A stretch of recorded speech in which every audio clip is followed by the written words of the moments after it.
بسم اللہ الرحمن الرحیم۔ السلام علیکم۔ ایک استاد تھا، وہ اکثر اپنے شاگرد سے کہا کرتا تھا کہ یہ دین بڑا قیمتی ہے۔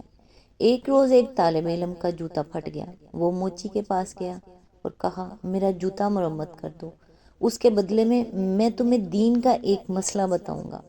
موچی نے کہا، اپنا مسئلہ رکھ اپنے پاس، مجھے پیسے دے۔ طالب علم نے کہا، میرے پاس پیسے تو نہیں ہیں۔ موچی کسی صورت نہ مانا اور بغیر پیسے کے جوتا مرمت نہ کیا۔ طالب علم اپنے استاد کے پاس گیا اور سارا واقعہ سنا کر کہا، لوگوں کے نزدیک دین کی قیمت کچھ بھی نہیں۔ استاد عقل مند تھے۔ طالب علم سے کہا، اچھا تم ایسا کرو، میں تمہیں ایک موتی دیتا ہوں، تم سبزی منڈی جا کر اس کی قیمت معلوم کرو۔ وہ طالب علم موتی لے کر سبزی منڈی پہنچا اور ایک سبزی فروش سے کہا، اس موتی کی قیمت لگاؤ۔ اس نے کہا کہ تم اس کے بدلے یہاں سے 2-3 لیمو اٹھا لو، اس موتی سے میرے بچے کھیلیں گے۔ وہ بچہ استاد کے پاس آیا اور کہا، اس موتی کی قیمت 2 یا 3 لیمو ہے۔ استاد نے کہا، اچھا اب تم اس کی قیمت سنار سے معلوم کرو۔ وہ گیا اور پہلی ہی دکان پر جب اس نے موتی دکھایا تو دکاندار حیران رہ گیا۔ اس نے کہا، اگر تم میری پوری دکان بھی لے لو تو بھی اس موتی کی قیمت پوری نہ ہوگی۔ طالب علم نے اپنے استاد کے پاس آ کر ماجرا سنایا۔ استاد نے کہا، بچے، ہر چیز کی قیمت اس کی منڈی میں لگتی ہے، دین کی قیمت اللہ کی منڈی میں لگتی ہے۔ اس قیمت کو اہل علم ہی سمجھتے ہیں، جاہل کیا جانے دین کی قیمت کیا ہے۔ یقیناً یہ بات آپ کے ضرور کام آئے گی۔ اللہ تعالیٰ سے دعا ہے کہ وہ ہم سب کو نیکی کی ہدایت دے اور اپنے نیک بندوں میں شامل کرے۔ اللہ تعالیٰ آپ کو اور آپ کے تمام اہل و عیال کو اپنے حفظ و امان میں رکھے، آمین۔ آج انشاءاللہ سورہ الجمعہ کی آیت نمبر 11 سے سٹارٹ کریں گے۔ اس کا ترجمہ اور تفسیر تفہیم القرآن سے بیان کروں گی جو اہل سنت جماعت کے لیے ہے۔ اعوذ باللہ من الشیطان الرجیم، بسم اللہ الرحمن الرحیم۔ اور جب انہوں نے تجارت اور کھیل تماشا ہوتے دیکھا تو اس کی طرف لپک گئے اور تمہیں کھڑا چھوڑ دیا۔ ان سے کہو، جو کچھ اللہ کے پاس ہے وہ کھیل تماشے اور تجارت سے بہتر ہے اور اللہ سب سے بہتر رزق دینے والا ہے۔ اس کی تفسیر ہے، یہ ہے وہ واقعہ جس کی وجہ سے پچھلی آیات میں جمعے کے احکام ارشاد فرمائے گئے ہیں۔ اس کا قصہ جو کتب حدیث میں حضرت جابر بن عبداللہ، حضرت عبداللہ بن عباس، حضرت ابو ہریرہ، حضرت ابو مالک اور حضرت حسن بصری، ابن زید، قتادہ اور مقاتل بن حیان سے منقول ہوا ہے، یہ ہے کہ مدینہ طیبہ میں شام سے ایک تجارتی قافلہ عین نماز جمعہ کے وقت آیا اور اس نے ڈھول تاشے بجانے شروع کیے تاکہ بستی کے لوگوں کو اس کی آمد کی اطلاع ہو جائے۔ رسول اللہ صلی اللہ علیہ وآلہ وسلم اس وقت خطبہ ارشاد فرما رہے تھے۔ ڈھول تاشوں کی آوازیں سن کر لوگ بے چین ہو گئے اور 12 آدمیوں کے سوا باقی سب بقیع کی طرف دوڑ گئے جہاں قافلہ اترا ہوا تھا۔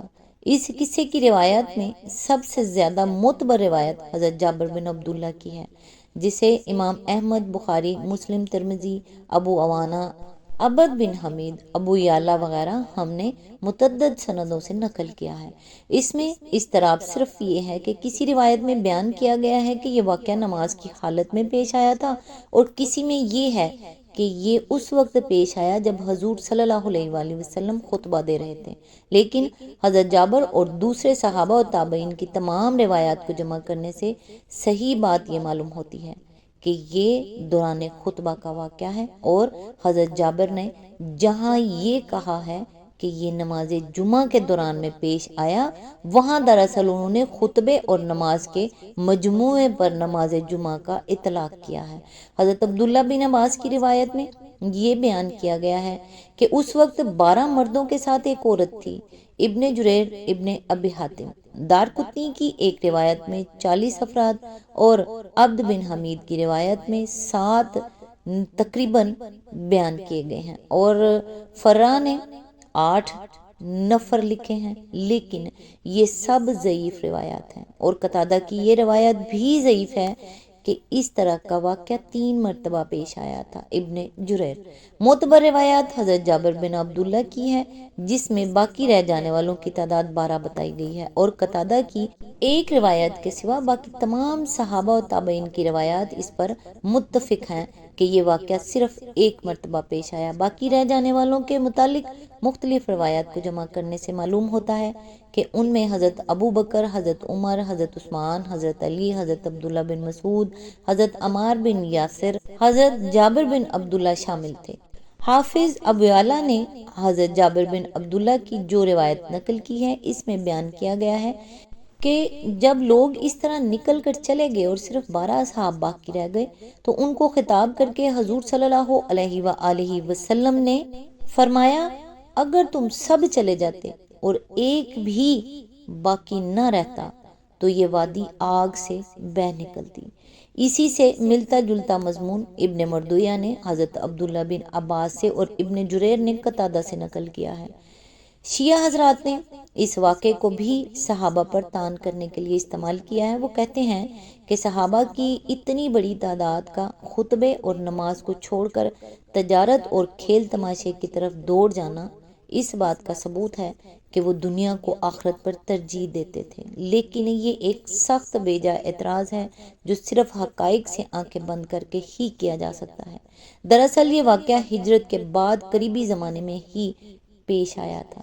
اس وقت ایک طرف تو صحابہ کی اجتماعی تربیت ابتدائی مراحل میں تھی اور دوسری طرف کفار مکہ نے اپنے اثر سے مدینہ طیبہ کے باشندوں کی سخت معاشی ناکہ بندی کر رکھی تھی، جس کی وجہ سے مدینے میں اشیاء ضرورت نایاب ہو گئی تھی۔ حضرت حسن بصری فرماتے ہیں کہ اس وقت مدینے میں لوگ بھوکوں مر رہے تھے اور قیمتیں بہت بڑھ چکی تھیں۔ ابن جریر اس حالت میں جب ایک تجارتی قافلہ آیا تو لوگ اس اندیشے سے کہ کہیں ہماری نماز سے فارغ ہوتے ہوتے سامان فروخت نہ ہو جائے گھبرا کر اس کی طرف دوڑ گئے۔ یہ ایک ایسی کمزوری اور غلطی تھی جو اس وقت اچانک تربیت کی کمی اور حالات کی سختی کے باعث رونما ہو گئی تھی۔ لیکن جو شخص بھی ان صحابہ کی وہ قربانیاں دیکھے گا جو اس کے بعد انہوں نے اسلام کے لیے کی، اور یہ دیکھے گا کہ عبادات اور معاملات میں ان کی زندگیاں کیسے زبردست تقوی کی شہادت دیتی ہیں، وہ ہرگز یہ الزام رکھنے کی جرات نہ کر سکے گا کہ ان کے اندر دنیا کو آخرت پر ترجیح دینے کا کوئی مرض پایا جاتا تھا، الا یہ کہ اس کے اپنے دل میں صحابہ سے بغض کا مرض پایا جاتا تھا۔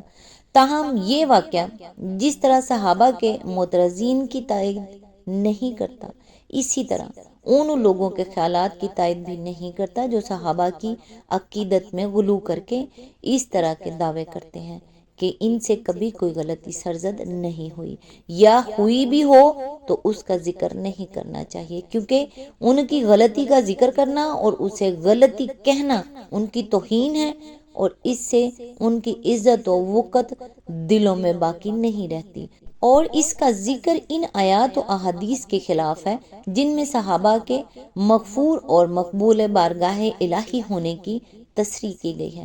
یہ ساری باتیں سراسر مبالغہ ہیں جن کے لیے قرآن و حدیث میں کوئی سند موجود نہیں ہے۔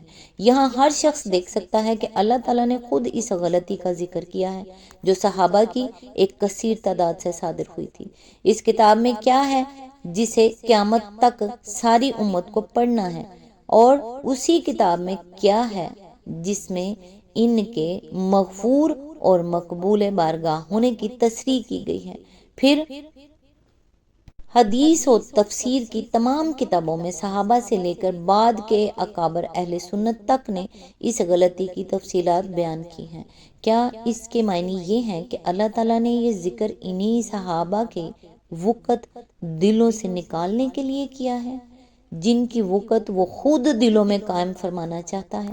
اور کیا اس کا مطلب یہ ہے کہ صحابہ اور تابعین اور محدثین و مفسرین نے اس قصے کی ساری تفصیلات اس شرعی مسئلے سے ناواقفیت کی بنا پر بیان کر دی ہیں جو یہ خالی حضرات بیان کرتے ہیں؟ اور کیا فی الواقعہ سورہ جمعہ پڑھنے والے اور اس کی تفسیر کا مطالعہ کرنے والے لوگوں کے دلوں سے صحابہ کی وقت نکل گئی ہے؟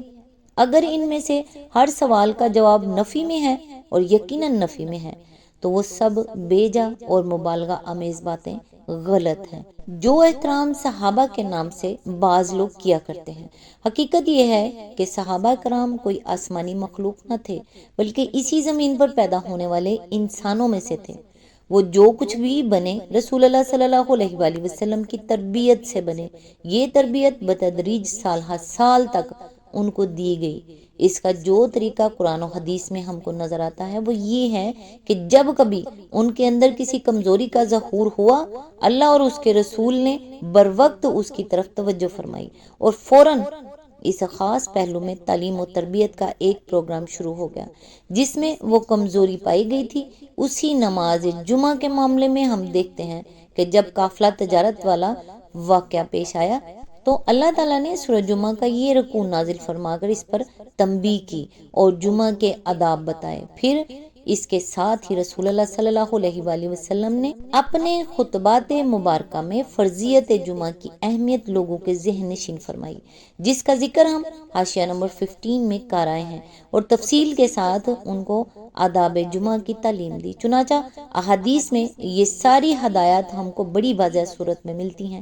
حضرت ابو سعید خدری کا بیان ہے کہ حضور صلی اللہ علیہ وآلہ وسلم نے فرمایا، ہر مسلمان کو جمعہ کے روز غسل کرنا چاہیے، دانت صاف کرنے چاہیے، جو اچھے کپڑے ان کو میسر ہوں پہننے چاہیے اور اگر خوشبو میسر ہو تو لگانی چاہیے۔